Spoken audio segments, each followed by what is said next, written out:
Nesta manhã foi deflagrada a Operação Carne Fraca. Eu vou trazer um apanhado aqui dessa notícia, né? A maior da história da Polícia Federal. Ao todo foram 1.100 policiais, cumpriram 27 mandados de prisão preventiva, 11 de temporária, 77 conduções coercitivas e 194 pedidos de busca e apreensão nos estados de São Paulo, Paraná, Santa Catarina, Rio Grande do Sul, Minas Gerais e Goiás, além do Distrito Federal. A Justiça Federal do Paraná ainda bloqueou o equivalente a R$1 bilhão dos alvos da operação. Entre os presos, Vera, estão os executivos do frigorífico JBS, da empresa BR Brasil.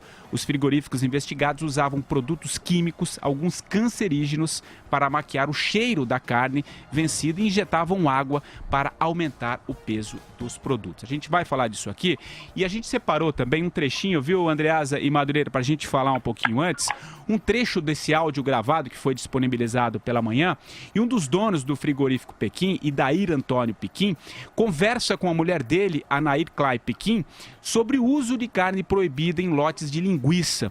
Os dois tiveram pedidos de prisão preventiva decretada pela Justiça. A gente vai colocar um trechinho e a gente vai falar sobre isso. Vai lá, Reginaldo. Alô? Sim. Tu ligou? Eu liguei. Sabe aquele lá em cima, lá da Sancherê? É. Ele quer te mandar 2.000 quilos de carne de cabeça. Conhece carne de cabeça? Carne cabeça de porco, eu sei o que é. E daí? Ele vendia 5, mas ele deixa 4,80 pra você conhecer, pra fechar a carga. Tá bom, mas vamos usar no quê? Sim. Mas aí que vem a pergunta, né? Vamos usar na calabresa, mas aí é massa fina, é? A calabresa já tá saturada de massa fina. É pura massa fina. É isso aí, Vera. Gente, hoje tá difícil fazer o trezinho aqui. Enquanto você digere, frigoríficos do país, Brasil Foods, né, que tem as marcas Sadia e Perdigão, algumas das principais. JBS, que tem várias marcas conhecidas, Seara, Swift, todas as marcas praticamente que a gente consegue encontrar nas gôndolas dos grandes, pequenos e médios supermercados, nas churrascarias, enfim, em todo lugar, tá tudo dominado. Tem desde o uso de antibiótico, de substância cancerígena, uso de papelão, uso de tudo que se pode imaginar, de carne podre para fazer embutido, de carne estragada, reembalada. É de embrulhar o estômago e é inacreditável porque eu estou muito bolada com um aspecto dessa operação. Ela é grande, ela é muito importante, mas como... Eu acho que a Polícia Federal deve uma explicação. Por que ficou 2 anos monitorando um esquema que diz respeito diretamente à saúde pública, saúde das pessoas, e não deflagrou isso antes e não prendeu essas pessoas em flagrante? O delegado que deu a coletiva hoje fala ali que tem containers embarcados que estão no mar, indo para a Europa com carne contendo salmonela. Como eles deixaram embarcar? Por que deixaram embarcar? Quem vai receber esses containers lá e impedir que sejam distribuídos? Eles dizem que crianças comeram merenda com substância cancerígena. Por que não foram na escola e não retiraram as carnes, se eles estavam monitorando as pessoas por grampo? Eu acho que a operação é grande, ela é importante, mas a APF, neste caso, tem muita coisa a explicar. Não dá para ficar durante 2 anos acompanhando uma coisa desta extensão, desta gravidade, que abrange praticamente todas as linhas de produtos que as pessoas comem na casa delas e não deflagrar isso antes. Eu não consigo entender por quê. Então, eu repasso a bola para a Polícia Federal, que hoje, em Curitiba mesmo, comemora os 3 anos da Lava Jato, que é um marco importante nas investigações do Brasil, com uma operação midiática enorme, 1.000 pessoas na rua, etc. Vai embrulhar o nosso estômago, nos impedir de comer carne no fim de semana, porém, souberam durante 2 anos que a gente estava comendo cocô em casa e deixaram. Eu acho isso meio grave. Vai, Andreasa. Vera tem toda a razão. Não dá para tratar um caso como esse, que tem implicações na mesa do brasileiro, no consumo do brasileiro, na saúde do brasileiro, da mesma forma que se trata a investigação de um esquema de corrupção, digamos assim, tradicional, como nós conhecemos. Seria necessário agir de forma diferente. Nós estávamos esperando engrossar o caldo para poder agir e aí aumentar a criminalização dos atos. Ok, mas nesse caso eu não tenho a menor dúvida, a saúde, o consumo do brasileiro deveria vir em primeiro lugar. E você, Madureira? Não, eu acho que a Polícia Federal realmente nos deve uma explicação. Deve uma explicação a todo o povo brasileiro. Tá certo que foi a maior operação, acho que, da história da Polícia Federal, né? Hoje nem passaporte estavam emitindo lá em Curitiba, enfim, 1.100 agentes, centenas de prisões. Enfim. Mas por que tanto tempo? E justamente num assunto que trata da saúde pública, né?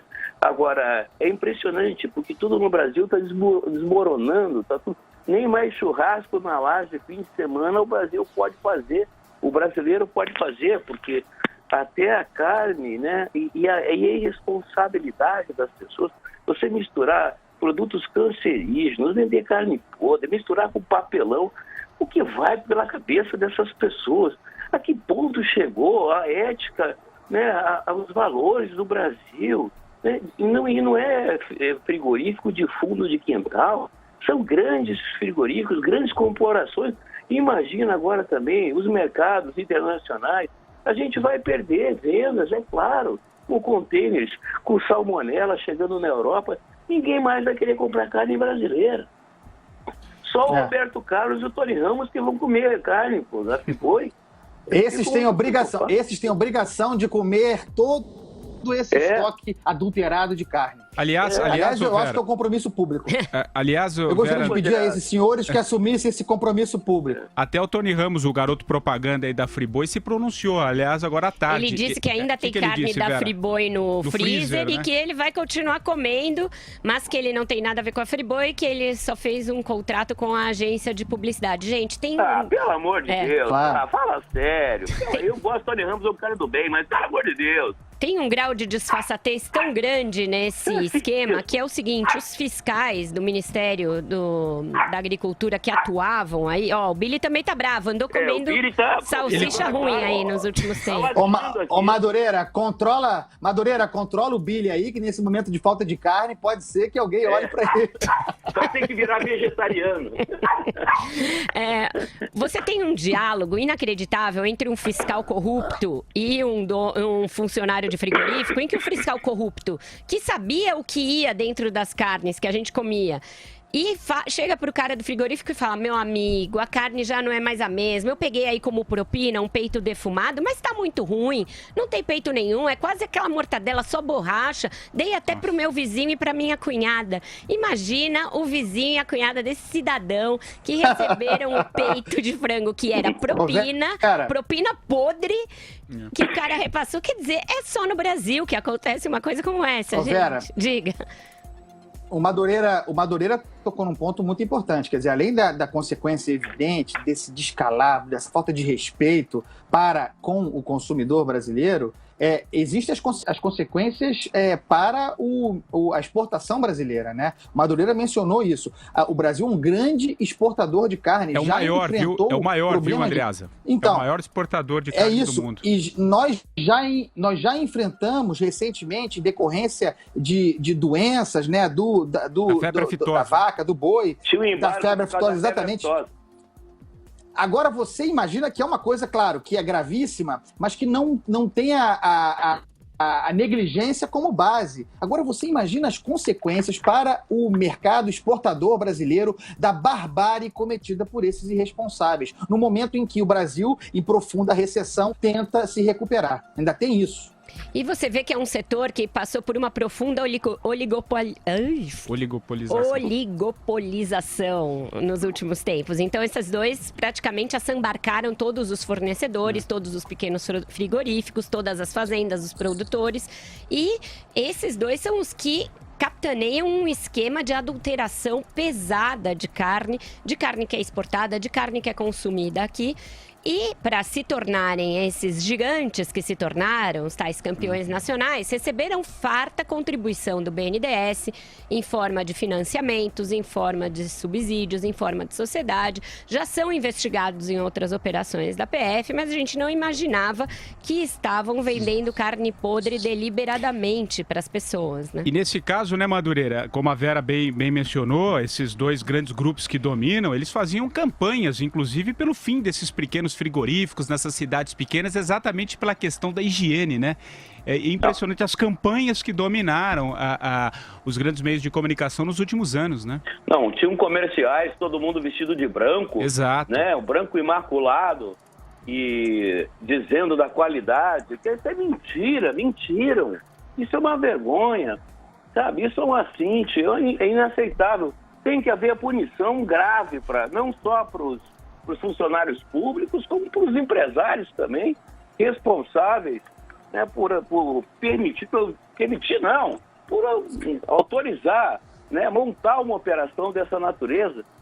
E isso aqui mostra, mais uma vez, como está indefesa a população brasileira, né? É febre amarela de um lado, é carne podre do outro. Nós estamos perdidos, pessoal. É triste de dizer. Lembrando que, e não digo que ele tem responsabilidade direta por isso, mas é desagradável a gente saber que o ministro da Fazenda do Brasil, Henrique Meirelles, integrou o conselho consultivo deste grupo. É verdade. Tá? Não nos esqueçamos disso.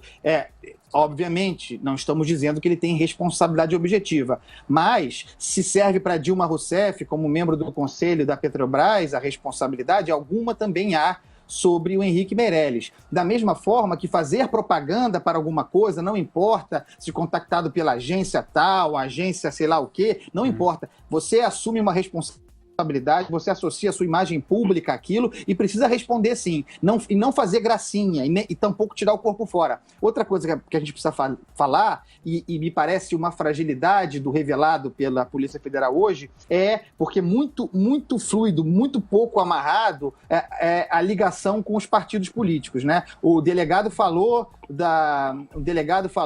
que, mas não sabe valor, não sabe muito bem, mas que há indícios de que a propina paga para os agentes responsáveis pela fiscalização irrigava os caixas do PMDB e do PP. E ficou nisso mesmo, não há nada muito mais apurado a respeito. Eu acho isso também desnecessário nesse momento. Ou fala, ou apura e fala, depois de 2 anos, minha gente, ou você apresenta uma coisa grave ou não faz esse chororô. Isso daí é aquele subterfúgio que a PF usa de vez em quando, o Andreasa, para não chamar para si, na primeira instância, os casos de pessoas que têm prerrogativa de foro. Então, eles deixam de fora da primeira lista para fazer as prisões, para efetuar ali as autuações, e aí logo a gente deve ter uma outra lista do Janot, desta vez do frigorífico, com os políticos porque eles também vão ter que ser investigados no Supremo, como se não bastasse a carne queimada da Lava Jato, vem a carne podre agora. Não, eu entendo que seja um método, que seja um método. O que eu estou dizendo só é que não é necessário. Não, também acho que eles deviam fazer uma coisa casada, é óbvio. Claro. Aparecem ali assessores de vários políticos nesses grampos, conversando com os fiscais do Ministério da Agricultura. O Ministério da Agricultura é uma capitania hereditária ali do PMDB, era da Cátia Abreu nos últimos 2 anos, que é do PMDB, e agora do Blairo Maggi, que é do mesmo partido, e a gente deve ter aí nos próximos dias os nomes dos deputados. Né? Isso, Cátia Abreu era ministra da Agricultura, é um feudo do PMDB. E tem o PMDB e PP, né, do Paraná. E PP é o do ministro da pasta vejam só, Saúde, Ricardo Barros, é do PP do Paraná também. Então, pode ter desdobramentos aí nos próximos dias. Diga, Madu. Não, e tem o caso do ministro da Justiça, Osmar Serralho, que justamente era o padrinho político do superintendente de fiscalização do estado do Paraná. É o Daniel Gonçalves. Então, o caso é o seguinte, o próprio ministro da Justiça, na minha opinião, ele está impedido de continuar no cargo, porque ele aparece defendendo esse indivíduo, esse chefe de quadrilha que patrocinou, coordenou, se beneficiou desse comércio. Então, na minha opinião, o Osmar Serralho deve ser também dessa quadrilha. Mas, Madu... Por enquanto, ainda não tem nada que o incrimine no grampo. Né? Madu, a referência a ele é frágil ainda, Madu. Tudo bem, mas enfim... eu não ficarei surpreso. O que tem sobre Vamos ele? acompanhar. Ele está conversando num dos grampos com o Daniel Gonçalves Filho, que era o Isso. superintendente do Ministério da Agricultura no Paraná. E é apontado pela PF como o líder dessa organização criminosa da Operação Carne Fraca. Nessa conversa, tudo bem, ele está ileso, isento ali do que a gente vê na operação. Porém, ele está tentando ajudar um amigo de um frigorífico que teve uma autuação ali, né? Ele fala, poxa, o cara tá apavorado, os fiscais chegaram lá apavorando. Esse frigorífico do amigo dele não tá citado entre os que vendiam carne podre. Porém, é o Osmar Serralho dando aquela ligadinha ali do amigo e tal, para aliviar pro outro amigo dele. Diga. Agora, o Madureira tem razão no seguinte... Tem uma coisa engraçada na reação dos políticos, né, especialmente dos ministros da Justiça do Brasil recente, quando aparecem citados em alguma coisa. Eles logo usam isso como prova de que não interferem na Polícia Federal. Ah, olha, o fato de eu aparecer aí, disso aparecer porque realmente está provado. Quer dizer, o cara usa uma coisa que o compromete mais ou menos para se defender e se mostrar isento e que não interfere na Polícia Federal, como se isso não fosse obrigação do ministro da Justiça. Era só que faltava, né, Andressa? Era só que faltava ele dizer que não, vou interferir na Polícia Federal com o objetivo de botar panos quentes na operação, porque era só que faltava.